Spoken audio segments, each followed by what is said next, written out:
मतदाता सूची को एक साथ मिलकर के अवलोकन करें। एक बूथ पे बहुत होंगे, 250 से लेकर 250 तक घर होंगे। आसानी से वहां का कार्यकर्ता ये देख सकता है कि कौन छूटा है, कौन फर्जी है, कौन मृतक है, कौन शिफ्टेड है और कौन यहां से जा चुका है। ये सब कुछ जानकारी ले सकते हैं। 4 कॉलम आपको मिलेंगे इसमें, एक अनलैपिंग का, एक मृतक का, एक अनुपस्थित यानी एब्सेंट का और एक शिफ्टेड का। कौन शिफ्ट हो चुका है इसकी भी सूची होगी। उन नामों को अवलोकन कर लीजिए।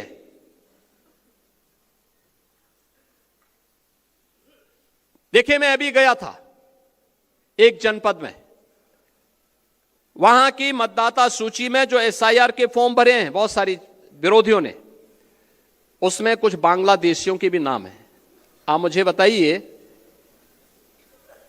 एक जगह तो यह भी मैंने देखा, एक सज्जन का नाम था, उसकी उम्र 20 साल, उसके पिता की उम्र 30 साल और उसके ग्रैंडफादर की उम्र 40 साल। तो मैंने कहा ये कौन नए नमूने आ गए। देखो, आप जब देखेंगे तब आप मुझे बताइए 10 साल की उम्र में किसी का बच्चा होगा क्या? लेकिन यह भी फॉर्म भरा गया है।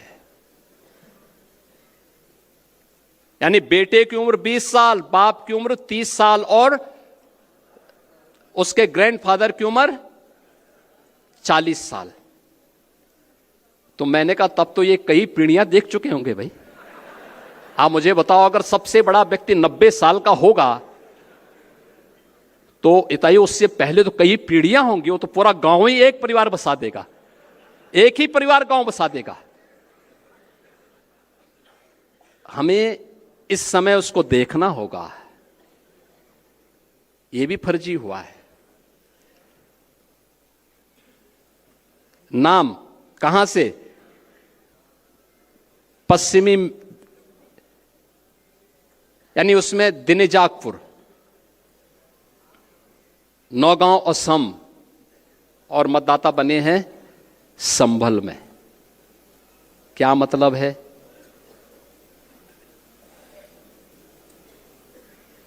ये अवसर है इस सब फर्जी नाम के लिए आपत्ति करना है। हर बूथ से आपत्ति दर्ज होनी चाहिए फर्जी नामों के लिए। जो छूट गए हैं एसआईआर के लिए 12 दिन का समय अभी बाकी है। जो नए नाम भरने हैं उसके लिए भी आपके पास समय है। जिनके नाम काटने हैं उनके लिए समय है। और इस समय उन फटाफट भरवाइए, आपत्ति करिए। ये इसलिए आवश्यक है कि चुनाव में आपकी मेहनत 3/4 इस एसआईआर की सूची रिफाइंड हो जाएगी। 3/4 मेहनत आपकी पूरी हो गई, तब केवल 1/4 मेहनत आपको विधानसभा चुनाव में करना होगा। और धड़ल्ले के साथ 3/4 सीट भारतीय जनता पार्टी और गठबंधन के प्रत्याशी उत्तर प्रदेश में जीतेंगे, कोई संदेह इसमें नहीं होना चाहिए। लेकिन मेहनत आज करनी पड़ेगी, आज मेहनत करनी पड़ेगी। और इसके लिए मैं आप सबका आह्वान करूंगा। आज आपको यहां पर विशेष रूप से बुलाया गया है कि नए नवनिर्वाचित प्रदेश अध्यक्ष जी के स्वागत में और आपका परिचय हो जाए। नवनिर्वाचित प्रदेश अध्यक्ष जी हर जिले में जाएंगे, हर जिले में उनका कार्यक्रम लगेगा, हर जिले में आप स्वागत अपने जिले में करेंगे। आपको दिल्ली जाने की आवश्यकता नहीं, आपको गोरखपुर या महाराजगंज जाने की आवश्यकता नहीं। आपको अपने बूथ को संभालने की आवश्यकता है अगले 1 महीने के लिए। अपना बूथ, मेरा बूथ सबसे मजबूत। 25 दिसंबर पूर्व प्रधानमंत्री श्रद्धेय अटल बिहारी वाजपेयी जी की जन्म शताब्दी का कार्यक्रम है। और यह कार्यक्रम उत्तर प्रदेश की राजधानी लखनऊ के साथ साथ हर एक बूथ पर भी पार्टी के द्वारा आयोजित होगा। इस कार्यक्रम को बूथ स्तर पर भी एक आयोजन के साथ ही और आदरणीय प्रधानमंत्री जी का जो कार्यक्रम लखनऊ में इस डबल इंजन सरकार ने एक राष्ट्रीय प्रेरणा स्थल बनाया है, जिसमें भारतीय जनसंघ के संस्थापक अध्यक्ष डॉक्टर श्यामा प्रसाद मुखर्जी जी, पंडित दीनदयाल उपाध्याय जी और सरदेव अटल बिहारी वाजपेयी जी की 65 फुट ऊंची कांस्य प्रतिमाओं को स्थापित करते हुए एक उनका डिजिटल म्यूजियम के रूप में भारतीय जनसंघ से लेकर के भारतीय जनता पार्टी में आदरणीय प्रधानमंत्री जी के नेतृत्व में नए भारत की यात्रा के साथ जोड़ते हुए म्यूजियम बनाया गया है। इन सभी का उद्घाटन का कार्यक्रम और एक बड़ी रैली का आयोजन लखनऊ में होगा। उसके लिए संगठन अलग से बैठक करेगा, व्यवस्था बनाएगा। लेकिन एसआईआर की कार्रवाई के बाद मैं आपको आश्वस्त कर सकता हूं, जो भी कार्यकर्ता यहां पर आए हैं आज के इस कार्यक्रम में, एसआईआर की कार्रवाई आप पूरा कर देंगे तो आपको हम राष्ट्र प्रेरणा स्थल दिखाने के लिए लेकर के आएंगे और यहां दिखाएंगे भी। जन्मभूमि अयोध्या में रामलला का दर्शन करवाने के साथ ही यहां भी करवा देंगे, यहां भी दर्शन करवाएंगे। आप देखेंगे दिन भर का कार्यक्रम उस म्यूजियम में है, बहुत सुंदर बना है।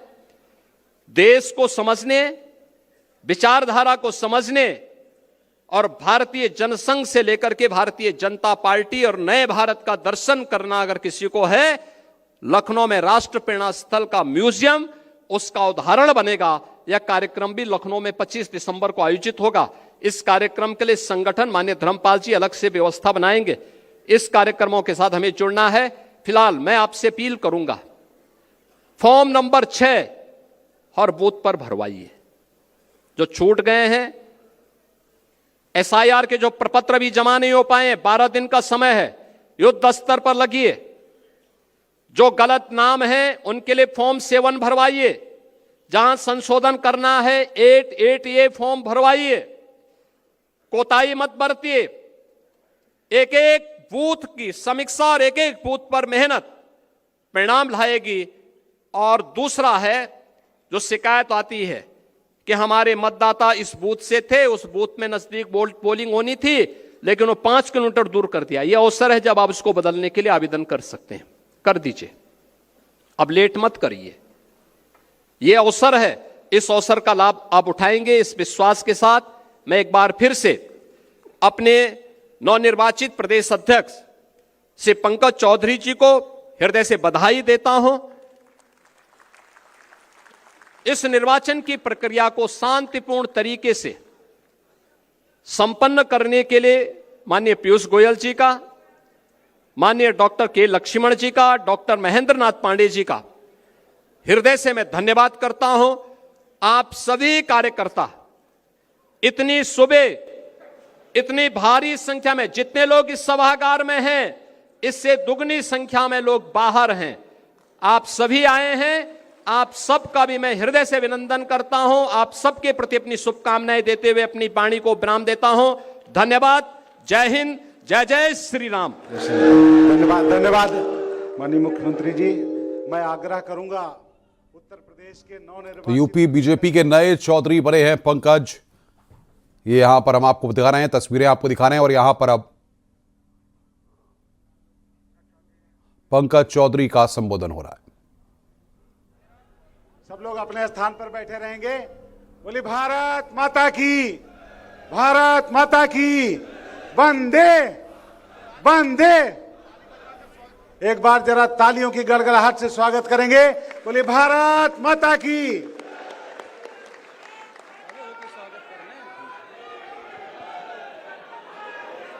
बोले भारत माता की, भारत माता की।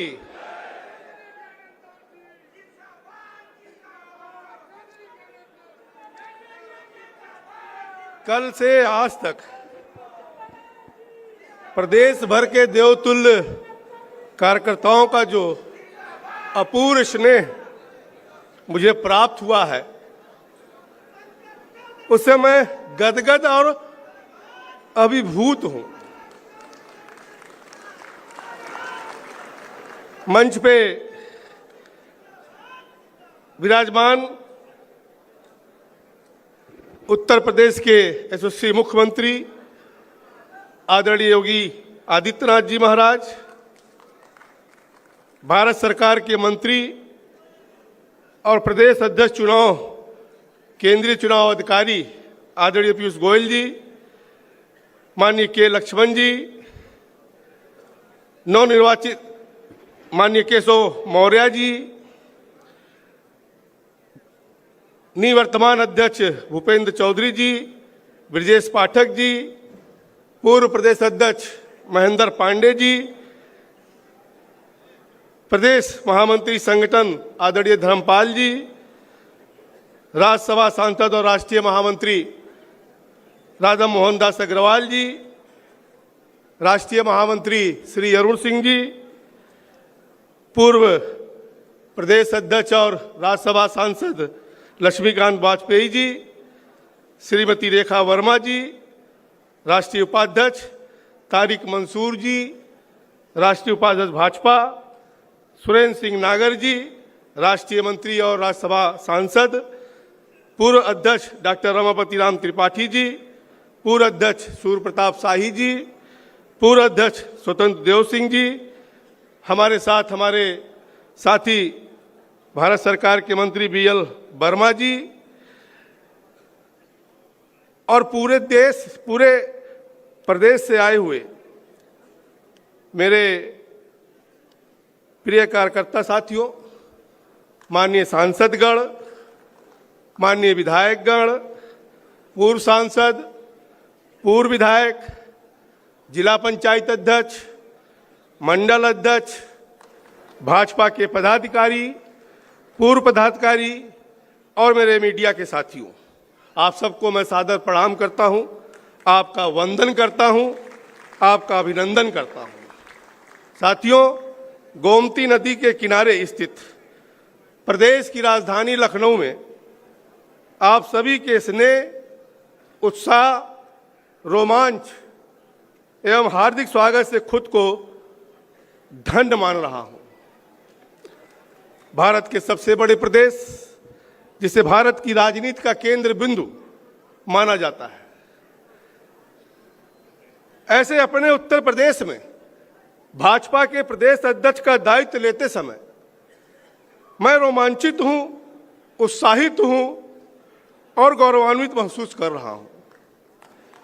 कार्यकर्ताओं के इस महासंगम के अवसर पर आप सभी कार्यकर्ताओं की प्रेमपूर्ण भावना से स्वयं को मैं जोड़ रहा हूं।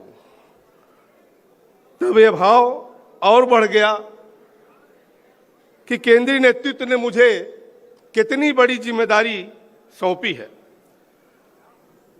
आदरणीय प्रधानमंत्री श्री नरेंद्र मोदी जी, राष्ट्रीय अध्यक्ष श्री JP नड्डा जी, गृह मंत्री श्री आदरणीय अमित शाह जी, रक्षा मंत्री आदरणीय राजनाथ सिंह जी और संघ परिवार का हृदय तल से, हृदय की गहराइयों से मैं धन्यवाद देता हूं कि उन्होंने मुझे मेरे ऊपर भरोसा जताया और मुझे ये महान दायित्व सौंपा है। साथियों, ये भारतीय जनता पार्टी जैसी लोकतांत्रिक पार्टी में ही संभव है कि वह मुझ जैसे सामान्य कार्यकर्ता को भी एक बड़ी जिम्मेदारी मिल सकती है। हमारी पार्टी में कोई वाद नहीं चलता है, ना परिवारवाद चलता है और ना जातिवाद चलता है। हमारी पार्टी का नेतृत्व न किसी खास परिवार को मिलता है और न ही किसी खास जाति को मिलती है। हमारी पार्टी में कोई भी व्यक्ति, कोई भी सक्रिय कार्यकर्ता बड़े से बड़े दायित्व को पहुंच सकता है। इसलिए हम सबको अपनी पार्टी पे गर्व है। साथियों, मैं राजनीतिक जीवन का आरंभ कोई सुनियोजित मेरा नहीं था, बल्कि एक गलत के सामने हार ना मानने की जिद में हम राजनीति में ऊपर तक आए मित्रों। हमारे यहाँ समीर सिंह जी बैठे हुए हैं, तमाम हमारे गोरखपुर के लोग बैठे हैं। 1989 में मैं जब सभासद हुआ और सभासद जीतने के बाद डिप्टी मेयर के चुनाव में कुछ कानूनी बाधाएं डाली गई जो एकदम अनुचित था और गलत भी था। अपने समर्थकों के साथ हमने कोर्ट केस किया, सिविल कोर्ट से लोअर कोर्ट से लगा करके और सुप्रीम कोर्ट तक 7 महीने के भीतर हमने वो लड़ाई लड़ करके वहां से विजय श्री लेकर आया और पुनः गोरखपुर का डिप्टी मेयर में बना। और मानिए ऐसा पहला केस होगा, क्योंकि इलेक्शन पटिशन हम सब जानते हैं कि इलेक्शन पटिशन होता है, आदमी का कार्यकाल या तो पूरा हो जाता है या तो नया चुनाव हो जाता है। लेकिन ये पहला उदाहरण था कि इस पटिशन में कहीं ना कहीं इलेक्टेड पर्सन को स्टे भी किया गया था और 7 महीने के अंदर निर्णय भी आया था। इसलिए इस राजनीति में आने का मुझे मौका मिला था। मित्रों, साथियों, अगर देखें तो इसके बाद 1991 में भारतीय जनता पार्टी ने मुझे 26 साल के उम्र में 26 साल के उम्र में भारतीय जनता पार्टी ने मुझे महाराजगंज से पहली बार लोकसभा चुनाव लड़ने का आदेश दिया और महाराजगंज का लोकसभा प्रत्याशी बना। और 1991 से लेके आज चुनाव 1991 और 2024 तक 2024 का चुनाव मैंने महाराजगंज को कभी नहीं छोड़ा और न भारतीय जनता पार्टी को कभी छोड़ा। और एक ही पार्टी, एक ही संसदीय क्षेत्र में 7 बार सांसद बनने का मुझे आशीर्वाद प्राप्त हुआ है। मित्रों, ये सब संभव हुआ है तो भाजपा के अथिक परिश्रम से, महाराजगंज की जनता की वजह से, अटूट प्रेम एवं भरोसे से माननीय प्रधानमंत्री जी नरेंद्र मोदी जी ने मुझे भारत सरकार में वित्त राज्य मंत्री की जिम्मेदारी दी और जिसे मैं निष्ठा एवं कुशलता पूर्वक निभा रहा हूं। लेकिन मेरी ये नई जिम्मेदारी मेरी अब तक की सभी जिम्मेदारियों से अधिक गंभीर और चुनौतीपूर्ण है। लेकिन मुझे विश्वास है कि भाजपा उत्तर प्रदेश के गौरवशाली कार्यकर्ताओं का स्नेह एवं समर्पण इस महान दायित्व के निर्वहन में मेरी मदद करेगी। मुझसे पहले 1980 से अब तक 15 प्रदेश अध्यक्ष ने उत्तर प्रदेश भाजपा को सींचा है। सभी के अनुभवों से सीखने का और मार्गदर्शन प्राप्त करने का भी प्रयास करूंगा। मित्रों, और कहलें इस मंच पे दिवंगत हमारे पूर्व प्रदेशाध्यक्षों की पूर्ण आत्माओं को मैं अपनी श्रद्धांजलि अर्पित भी करता हूं। साथियों, किसी भी राजनीतिक दल के 4 सबसे महत्वपूर्ण स्तंभ होते हैं: कार्यकर्ता, कार्यालय, कार्यक्रम और कोष। कार्यालय कार्यक्रम एवं कोष बहुत महत्वपूर्ण है। कार्यालय हम सबके लिए तीर्थ है।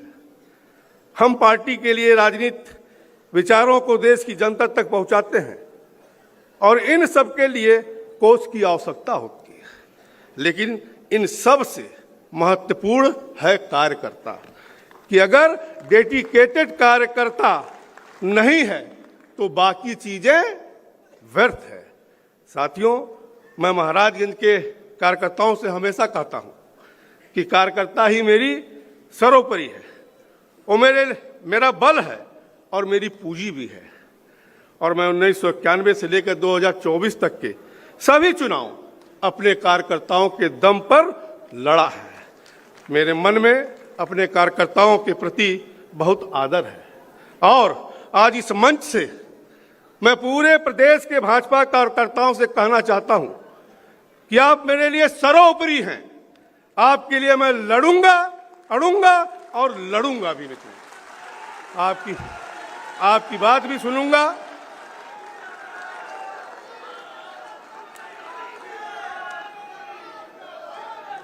आपकी बात भी सुनूंगा और समाधान खोजने के सारे प्रयास करूंगा। कार्यकर्ताओं से निरंतर संवाद में मेरे 35 वर्ष के राजनीतिक जीवन का अभिन्न अंग रहा है। साथियों, जब आज मुझे यह महत्वपूर्ण दायित्व मिला है तो मैं नेतृत्व शब्द के सही मायने को समझना चाहता हूं और अमल भी लाना चाहता हूं। क्या केवल आदेश देना ही नेतृत्व है? नहीं, मेरे लिए नेतृत्व के मायने हैं बड़प्पन के साथ सबकी बात सुनना और समाधान के हर संभव प्रयास करना होता है। मुझे रूल नहीं करना है,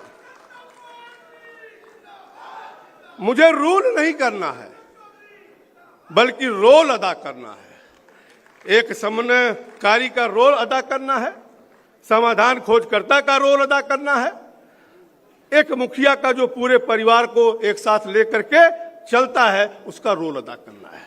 मुझे पूरे उत्तर प्रदेश भाजपा परिवार को एक साथ लेकर के चलना है। मेरे नेतृत्व के मूल मंत्र रहेंगे संगठन, संपर्क, संवाद और समन्वय। संगठन मेरे लिए सर्वोपरि है। संगठन का जो भी आदेश है वो हमारे लिए सर्वमान है। संपर्क और संवाद के माध्यम से संगठन को लगातार मजबूत करना है और पार्टी के विचारों को लगातार जनमानस तक पहुंचाते रहना है। यह अनवरत चलने वाली प्रक्रिया है। आपके और सरकार के बीच समन्वय, आपकी बातें, आपके विचार एवं आपकी समस्याएं सरकार तक पहुंचाने की जिम्मेदारी मेरी है और सरकार की जनहितकारी कार्यों को जानकारी आम जन तक पहुंचाने की जिम्मेदारी हमारी और आप दोनों की है। साथियों, किसी पद पर बैठने वाला कभी भी भूतपूर्व हो सकता है, हो ही जाता है। बस एक कार्यकर्ता ही है जो कभी भूतपूर्व नहीं होता है, जो कभी भूतपूर्व नहीं होता है। इसलिए कार्यकर्ता ही असली पूंजी है और असली ताकत है। हमारी पार्टी का इतिहास बहुत पुराना है। हमारे पास तमाम पूर्व सांसद हैं, पूर्व विधायक हैं, पूर्व पदाधिकारी हैं। मेरा प्रयास रहेगा कि इन सबके राजनीतिक अनुभव का लाभ पार्टी को मिलता रहे और उनके अनुभवों से पार्टी को समृद्ध होता रहे देखना चाहता हूं। आज यहाँ पीयूष गोयल जी ने अभी किस प्रकार से देश की गति बढ़ी है, प्रधानमंत्री जी जैसे काम कैसे कर रहे हैं, उसका जिक्र किया है, उसको मैं दोहराना नहीं चाहता हूं। और माननीय मुख्यमंत्री जी ने भी बताया कि किस प्रकार से उत्तर प्रदेश आगे की तरफ बढ़ रहा है। मैं यहाँ मंच पर उपस्थित सभी आदरणीय स्वजनों से सीखने को आतुर हूं। मैं आप सबसे सीखने के आदरणीय सभी मंच के से सीखने के लिए आतुर हूं और आपसे भी मैं सीखने के लिए निश्चित तौर से आतुर हूं। क्योंकि साथियों, जहां तक एक ओर इस जिम्मेदारी से रोमांचित और गौरवान्वित हूं, वहीं दूसरी ओर भावुक भी हूं। यह कल्पनीय पल है। 1989 में पार्षद के रूप में शुरू हुआ यह सफर आज इस पड़ाव तक पहुंचा है और इस पूरे सफर में मुझे शीर्ष नेतृत्व के साथ साथ संघ परिवार का भी भरपूर स्नेह और कहीं ना कहीं मार्गदर्शन प्राप्त रहा है और इस स्नेह और प्रथम पथ प्रदर्शन के लिए संघ के प्रति कृतज्ञ हूं और मैं आशा करता हूं कि आगे भी मुझे यूं ही स्नेह और मार्गदर्शन प्राप्त होता रहेगा। आदरणीय श्री भूपेंद्र जी का प्रदेश अध्यक्ष का 3.5 वर्ष का कार्यकाल विशिष्ट रहा है। अपने उत्तर प्रदेश भाजपा परिवार को नई ऊर्जा दी है और मेरा प्रयास रहेगा कि भाजपा परिवार के संगठन को और नई ऊंचाइयों तक ले जाऊंगा। साथियों, 2014 से इस देश के यशस्वी प्रधानमंत्री नरेंद्र मोदी जी ने बागडोर संभाला है और आप सब ने देखा होगा, अभी हमारे मुख्यमंत्री जी ने भी उसकी चर्चा किया और पीयूष जी ने भी उसकी चर्चा किया कि 2014 का भारत कैसा था और 2025 का भारत आज कैसा है। अगर आप देखें तो हमने समावेशी विकास किया है। प्रधानमंत्री जी का जो मंत्र है, सबका साथ, सबका विकास, सबका विश्वास और सबका प्रयास, अगर आप देखें जो पीयूष जी बता रहे थे कि 80 करोड़ लोगों को राशन मुफ्त में दिया जा रहा है, मकान सबको मुफ्त में दिया जा रहा है, लेकिन कहीं ना कहीं समावेशी विकास के साथ साथ कोई भेदभाव करके नहीं दिया जा रहा। जो दीनदयाल जी की अंत्योदय की सोच थी, उस दीनदयाल जी के अंत्योदय को सोच को पूरा करने के लिए प्रधानमंत्री जी उस अंतिम व्यक्ति को उसके आम जीवन में जो आवश्यक चीजें हैं उसको कहीं ना कहीं देने का प्रयास मोदी जी ने किया। मित्रों, गरीब को क्या चाहिए?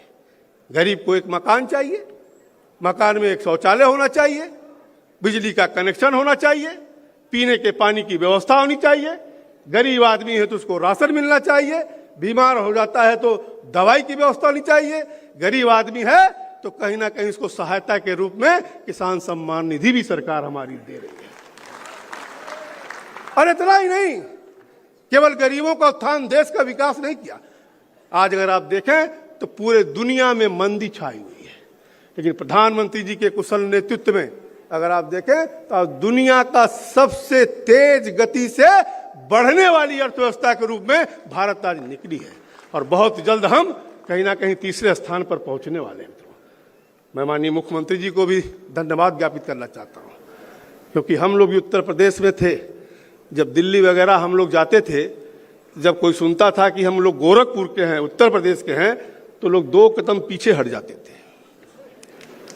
और भारत सरकार का वित्त मंत्री होने के नाते, राज्य वित्त मंत्री होने के नाते जो मुख्यमंत्री जी ने बदलाव किया है, आज पूरे देश में जाने का मुझे अवसर मिलता है और जब वहां उत्तर प्रदेश के बारे में अच्छी अच्छी बातें सुनता हूं तो मुझे भी गौरव महसूस होता है। मैं माननीय मुख्यमंत्री जी को इस बारे में भी धन्यवाद देना चाहता हूं कि भारत सरकार जो मोदी जी की सोच है अंतिम व्यक्ति तक पहुंचाने की, उन योजनाओं तक, धरातल तक पहुंचाने का काम अगर किया है तो देश में नंबर 1 है उत्तर प्रदेश का। हमने छवि बदला है। चंद्रयान से चंद्रमा के साउथ पोल पर कहीं ना कहीं हमने सफल लैंडिंग किया है, जो कि विकसित राष्ट्र भी नहीं कर सके। मित्रों, यही नहीं, अगर आप देखें साथियों, तो माननीय मुख्यमंत्री जी ने इस प्रदेश का कायाकल्प करने का काम किया है। इसलिए माननीय मुख्यमंत्री जी ने एक विशेष आग्रह आप लोगों से किया है कि SIR और उसका पूरा गुण दोष और कैसे हुआ, कैसे घाटा आ रहा है, उसको भी करना है। कहीं ना कहीं अगर आप देखें कि 2027 में जो प्रदेश पुनः भारू मतों से हम लोग जीतने का प्रयास कर रहे हैं और भी मुख्यमंत्री जी ने 2/3 मेजॉरिटी की बात किया है, तो ये सही है कि लड़ाई बूथ पे होती है। और SIR जो 12 दिन का समय बाकी है, इसमें हम आप सबसे निवेदन करेंगे कि सारा काम छोड़ करके माननीय मुख्यमंत्री जी ने जो विषय को रखा है उसके लिए हमें हर बूथ पर जाने की आवश्यकता है और अपने मतदाताओं का नाम कटने ना पाए उसके लिए हमें जाने की आवश्यकता है। और अभी देखें आप तो अंत में मैं अभूतपूर्व क्षण के इस मंच के माध्यम से शीर्ष नेतृत्व के प्रति और आप सबके प्रति अपनी कृतज्ञता व्यक्त करता हूं। अत्यंत सादर के साथ कोटि कोटि प्रणाम करता हूं और निश्चित तौर से मैं जितना आपके बीच में बोला हूं, जितने हमारे बारे में जानते हैं, मैं आपके साथ कंधा से कंधा मिलाकर आपके दुख दर्द में शामिल रहूंगा। जय हिंद, जय भारत। धन्यवाद माननीय प्रदेश अध्यक्ष जी। तो आप सुन रहे थे उत्तर प्रदेश के नवनिर्वाचित प्रदेश अध्यक्ष पंकज चौधरी को, किस तरह से उन्होंने बताया कि कार्यकर्ता ही है संगठन में जो कभी पूर्व नहीं होता है, यानी उसके साथ पद की उसे कोई लालसा नहीं होती है, लेकिन एक कार्यकर्ता ही आपको आगे बढ़ने के लिए और पार्टी को आगे बढ़ने की मजबूत रीढ़ होता है। कार्यकर्ताओं पर जोर दे रहे थे नवनिर्वाचित बीजेपी अध्यक्ष पंकज चौधरी।